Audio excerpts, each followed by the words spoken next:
ಜನಶ್ರೀ ನ್ಯೂಸ್ಗೆ ಸ್ವಾಗತ. ನಾನು ನಿತಿನ್ ಮಂಜುನಾಥ್. ಈಜಲು ಹೋದ ಬಾಲಕ ಶವವಾಗಿ ಪತ್ತೆ.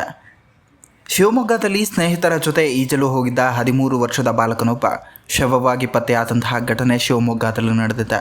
ಹರಿಗೆಯ ನಿವಾಸಿಯಾದ ಶಂಕರ್ ಮೃತ ಬಾಲಕನಾಗಿದ್ದು, ಮಲವಗೊಪ್ಪದ ಚನ್ನಬಸವೇಶ್ವರ ದೇವಸ್ಥಾನದ ಬಳಿ ಭದ್ರಾ ಚಾನಲ್ ಬಳಿ ಸ್ನೇಹಿತರ ಜೊತೆ ಈಜಲು ಹೋಗಿದ್ದ ವೇಳೆ ಈ ಘಟನೆ ಸಂಭವಿಸಿದೆ. ಹರಿಗೆಯ 5 ಬಾಲಕರೊಂದಿಗೆ ನೀರಿಗೆ ಇಳಿದಿದ್ದ ಶಂಕರ್ ನಿನ್ನೆ ಏಕಾಏಕಿ ನಾಪತ್ತೆಯಾಗಿದ್ದನು. ಬಳಿಕ ಸ್ಥಳೀಯರು ಹಾಗೂ ಅಧಿಕಾರಿಗಳು ತೀವ್ರ ಶೋಧ ಕಾರ್ಯಾಚರಣೆ ನಡೆಸಿದ್ದಾರೆ. ಇಂದು ಮಧ್ಯಾಹ್ನದ ವೇಳೆಗೆ ಭದ್ರಾ ಚಾನಲ್ನ ಟ್ಯೂಬ್ ಬಳಿ ಬಾಲಕನ ಮೃತದೇಹ ಪತ್ತೆಯಾಗಿದೆ.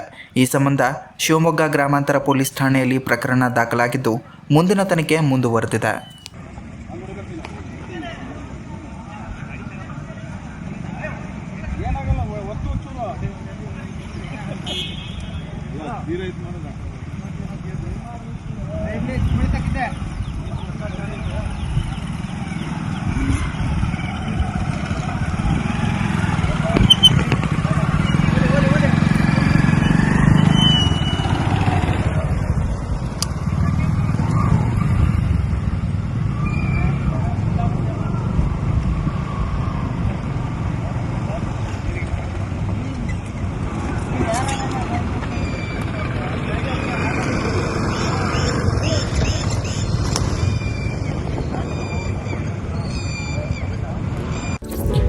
ಇದೇ ರೀತಿಯ ನಿರಂತರ ಅಪ್ಡೇಟ್ಗಳಿಗಾಗಿ ನೋಡ್ತಾ ಇರಿ ಜನಶ್ರೀ ನ್ಯೂಸ್.